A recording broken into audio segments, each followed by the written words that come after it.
नमस्कार साथियों, connect with HR classes में आपका स्वागत है।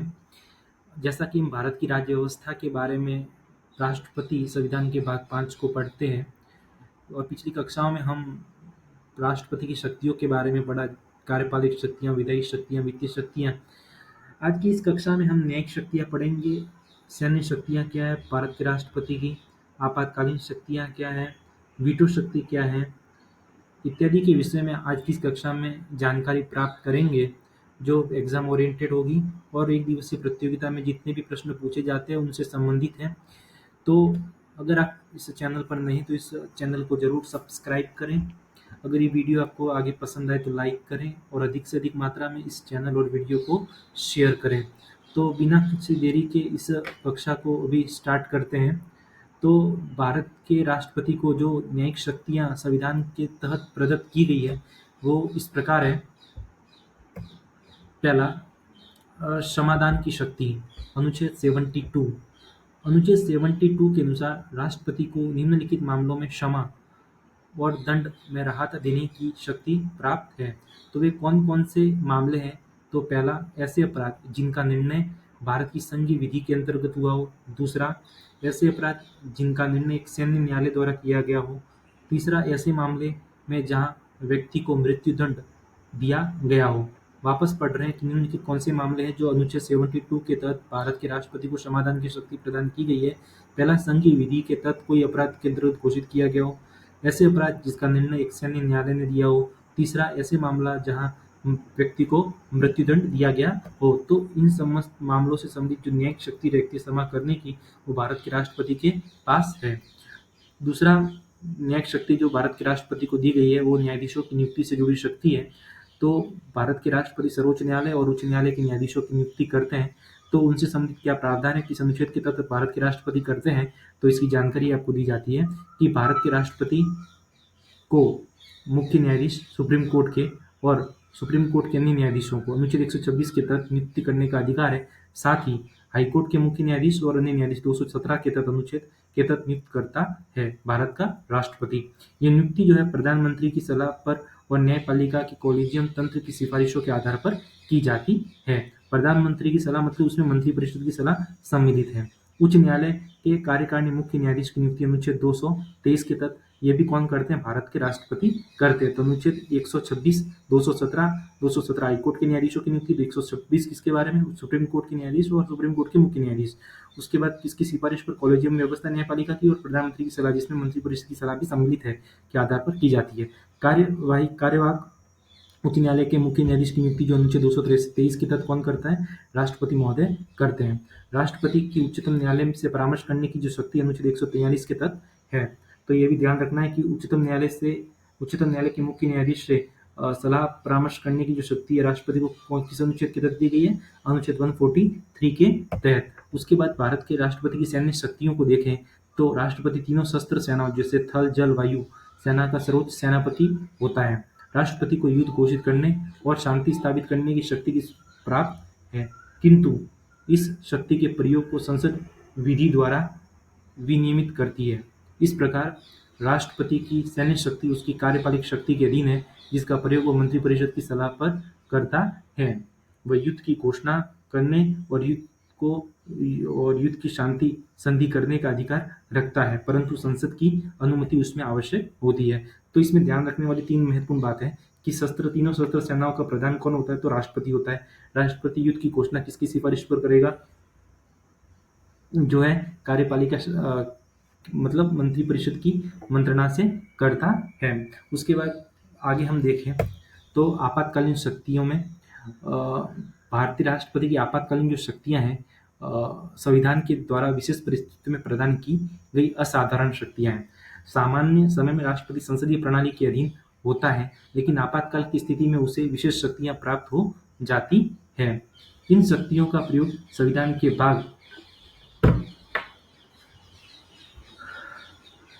के भाग 18 अनुच्छेद 352 से 360 में वर्णित प्रावधानों के अनुसार किया जाता है।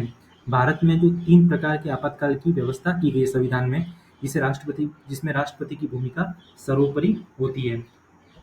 पहला कौन सा आपातकाल है? राष्ट्रीय आपातकाल नेशनल इमरजेंसी 352 के तहत अनुच्छेद घोषणा का कारण क्या हो सकता है? भारत की सुरक्षा को युद्ध, बाहरी आक्रमण या आंतरिक विद्रोह से खतरा हो। राष्ट्रपति की भूमिका इसमें क्या होती है?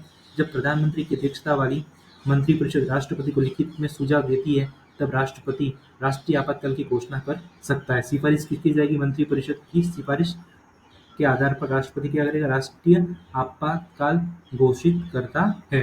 ये पूरे भारत या किसी विशेष भाग में लागू किया जा सकता है। इसका प्रभाव क्या होता है? केंद्र सरकार को राज्यों पर पूर्ण नियंत्रण मिल जाता है। संसद को राज्य सूची के विषयों पर कानून बनाने की शक्ति मिल जा सकती है। मूल अधिकारों विशेषकर अनुच्छेद 19 पर प्रतिबंध लगाया जा सकता है। राष्ट्रपति राज्य सरकारों के कार्यों पर निगरानी रख सकती है और उन्हें निर्देश दे सकती है। तो अनुच्छेद 352 के तहत भारत के संविधान के अंतर्गत जो राष्ट्रीय आपातकाल की घोषणा संबंधी प्रावधान किए गए हैं, उसके कारण क्या प्रभाव पड़ सकते हैं? इस क्वेश्चन का जो उत्तर होगा, तो उसमें उत्तर होगा कि केंद्र सरकार को राज्यों पर पूर्ण नियंत्रण मिल जाता है। संसद को राज्य सूची के विषयों पर भी कानून बनाने की शक्ति मिल जाती है। मूल अधिकारों विशेषकर अनुच्छेद 19 पर प्रतिबंध लगाया जा सकता है। राष्ट्रपति राज्यों की सरकारों के कार्यों पर निगरानी रख सकता है और उन्हें निर्देश दे सकता है।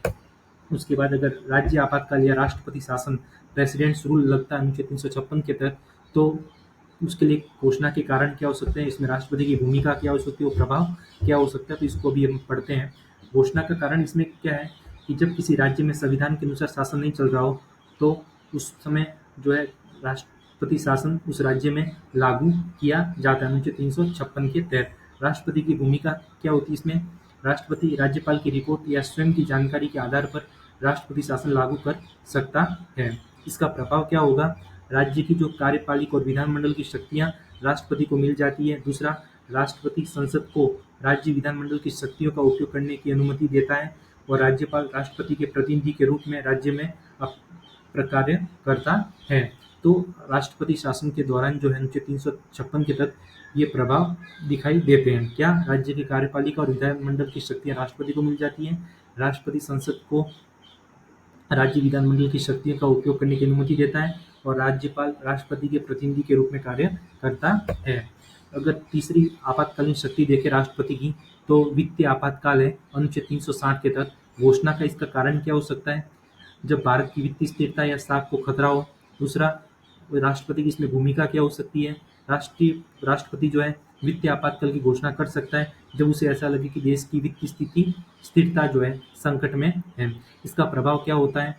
केंद्र सरकार वे सभी निर्देश राज्य सरकारों को दे सकती है जो वह आवश्यक समझे। राष्ट्रपति वेतन और भत्तों में कटौती का आदेश दे सकता है, जिसमें न्यायाधीश, सरकारी अधिकारी, सांसद भी शामिल हो सकते हैं। संसद को राज्यों के वित्तीय मामलों में हस्तक्षेप करने का अधिकार मिल जाता है। किसके तहत? अनुच्छेद 360 के तहत, वित्तीय आपातकाल के समय। अगर हम आपातकाल में राष्ट्रपति की विशेष शक्तियों को एक सारणी के रूप में देखें, तो शक्ति और उसका विवरण किस प्रकार है? संविधान का उल्लंघन होने पर कार्रवाई अनुच्छेद 356 के अंतर्गत राष्ट्रपति कार्रवाई कर सकता है। राज्य सूची पर कानून बनाना, राष्ट्रीय आपातकाल के दौरान केंद्र सरकार राज्य सूची पर कानून बना सकती है। मूल अधिकारों का निलंबन, आपातकाल के दौरान राष्ट्रपति द्वारा अधिकारों का निलंबन किया जा सकता है, वो अनुच्छेद 359 में लिखा गया है। राज्य विधायिकाओं को निलंबित या भंग करना, राष्ट्रपति शासन लागू करके, वित्तीय आदेश जारी करना, वित्तीय आपातकाल में वेतन और भत्तों में कटौती करके। निष्कर्ष के तौर पर देखें तो राष्ट्रपति की आपातकालीन शक्तियां भारतीय लोकतंत्र की सुरक्षा और स्थिरता सुनिश्चित करने हेतु एक संवैधानिक सुरक्षा कवच है। ये शक्तियां साधारण परिस्थितियों में नहीं सक्रिय रहती है, परंतु संकट के समय राष्ट्रपति को देश की एकता, अखंडता और शासन व्यवस्था बनाए रखने के लिए असाधारण अधिकार देती है। इन शक्तियों का प्रयोग संतुलित, विवेकपूर्ण और संविधान के प्रति निष्ठा के साथ किया जाना अत्यंत आवश्यक है, ताकि लोकतंत्र की आत्मा असूक्ष्म बनी रहे। राष्ट्रपति की आगे वीटो शक्तियां देखें तो इसमें राष्ट्रपति की वीटो की शक्तियां जो प्रदत्त हैं वो इस प्रकार है। भारतीय राष्ट्रपति की वीटो शक्तियां, veto power of the president of India एक ऐसी संवैधानिक शक्ति है जिसके माध्यम से वह संसद द्वारा पारित विधेयकों, बिल्स को स्वीकृति देने, अस्वीकृति देने या लंबित रखने का निर्णय ले सकता है। यह शक्ति भारत के संविधान के अनुच्छेद 111 के तहत दी गई है। वीटो शब्द के बारे में अगर समझें तो वीटो एक लैटिन शब्द है जिसका अर्थ होता है मैं निषेध करता हूँ। भारत की राष्ट्रपति शक्ति का प्रयोग तब करता है जब संसद द्वारा पारित कोई विधेयक उसकी स्वीकृति के लिए भेजा जाता है। तो राष्ट्रपति की जो वीटो शक्तियां हैं, वो वीटो शक्तियां किस प्रकार की है, तो आइए हम इस कक्षा में जानते हैं। राष्ट्रपति की वीटो शक्तियों के जो प्रकार है, भारत के जो राष्ट्रपति की वीटो शक्तियां मुख्यतः 3 प्रकार की होती है। कितने प्रकार की? 3 प्रकार की। पहला, पूर्ण वीटो या एब्सोल्यूट वीटो। परिभाषा इसकी क्या बनती है? जब राष्ट्रपति किसी विधेयक को पूरी तरह अस्वीकार कर देता है और उसे कभी भी कानून नहीं बनने देता, तो उसे पूर्ण वीटो कहते हैं। किन विधेयकों पर लागू होता है? यह सामान्यतः गैर सरकारी विधेयकों या सरकार द्वारा वापस लिए गए विधेयकों पर लागू होता है। उदाहरण के तौर पर देखें तो राष्ट्रपति जाकिर हुसैन ने 1969 में पब्लिक प्राइवेट ट्रस्ट बिल को पूर्ण वीटो के तहत अस्वीकार कर दिया था। तो ये मैंने आपको उदाहरण भी बताया कि जब राष्ट्रपति डॉक्टर जाकिर हुसैन थे, तो उन्होंने 1969 में पब्लिक प्राइवेट ट्रस्ट बिल को पूर्ण वीटो के तहत अस्वीकार कर दिया था। उसके बाद निलंबन वीटो, सस्पेंसिव वीटो जो होता है, उसकी परिभाषा क्या है? यदि राष्ट्रपति किसी विधेयक को वापस संसद को यह कहकर भेज देता है कि उसमें पुनर्विचार किया जाए, तो यह निलंबन वीटो होता है। विशेषता इसकी यह है कि यदि संसद उसी विधेयक को फिर से वापस कर देती है, तो बिना किसी परिवर्तन के तो राष्ट्रपति को अनिवार्य रूप से उसे स्वीकृति देनी होती है। तो एक बार आपने भेजा राष्ट्रपति महोदय ने, अगर दोबारा संसद द्वारा परिवर्तन होकर या बिना परिवर्तन किया जाता है, तो राष्ट्रपति को उसे स्वीकृति प्रदान करनी होती है। लागू नहीं होता। मनी बिल पर यह वीटो लागू नहीं होता, क्योंकि मनी बिल को राष्ट्रपति केवल सिफारिश पर ही संसद में प्रस्तुत किया जाता है, तो उस पर पुनर्विचार की कोई बात बनती ही नहीं है, तो उसे राष्ट्रपति को स्वीकृति प्रदान करनी ही होती है। जैब वीटो क्या, पॉकेट वीटो, इसकी परिभाषा देखें। जब राष्ट्रपति किसी विधेयक को अनिश्चित काल तक अपने पास रखता है, न तो उसे स्वीकृति देता है और न ही अस्वीकार करता है और न ही संसद को वापस भेजता है, तो यह वीटो जैब वीटो कहलाता है। विशेषता इसकी क्या है? भारतीय संविधान राष्ट्रपति को विधेयक पर निर्णय लेने की कोई समय सीमा नहीं देता है, इसलिए जैब वीटो की शक्ति भारत में बहुत प्रभावी है। प्रसिद्ध उदाहरण इसका है 1986 में राष्ट्रपति ज्ञानी जैल सिंह ने इंडियन पोस्टल बिल को जैब वीटो के तहत रोका रखा और उस पर कोई निर्णय नहीं लिया। तो इसका मैंने आपको उदाहरण भी बताया। अगर भारत के राष्ट्रपति की वीटो शक्तियों को एक सारणी के तौर पर देखें, पूर्ण वीटो मतलब पूरी तरह से अस्वीकृत, पुनर्प्रस्तुति की अनुमति नहीं और मनी बिल पर लागू ये नहीं होता।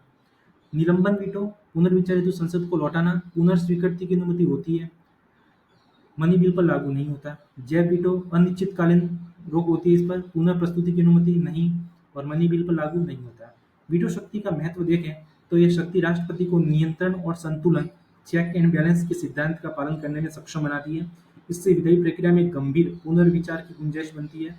यह सरकार को लोकतांत्रिक और जवाबदेह बनाए रखने में सहायक है।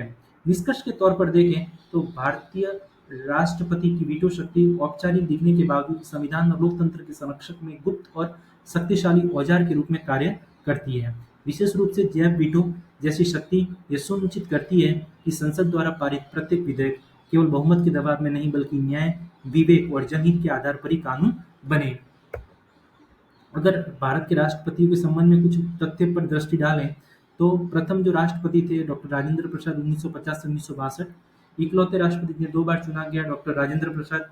पहली बार राष्ट्रपति महिला राष्ट्रपति श्रीमती प्रतिभा पाटिल और दूसरी महिला राष्ट्रपति श्रीमती द्रौपदी मुर्मू। वर्तमान राष्ट्रपति 2022-25 से द्रौपदी मुर्मू 2022 से है, 2025 में पहली आदिवासी महिला राष्ट्रपति थी ये।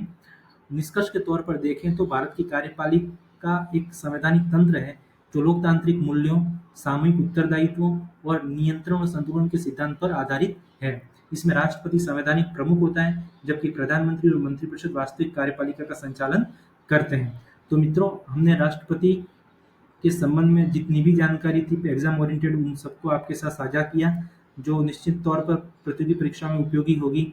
और इसी के साथ राष्ट्रपति का जो टॉपिक था वो इस कक्षा में समाप्त होता है। आगे हम इसी प्रकार के कंटेंट के साथ नए टॉपिक आपके सामने लेकर प्रस्तुत होंगे। अगर ये वीडियो आपको पसंद आया तो उसको लाइक करें और शेयर करें, और अधिक से अधिक मात्रा में इस वीडियो को और चैनल को शेयर करें। और इसी के साथ आज की इस कक्षा को यहीं समाप्त करते हैं। धन्यवाद।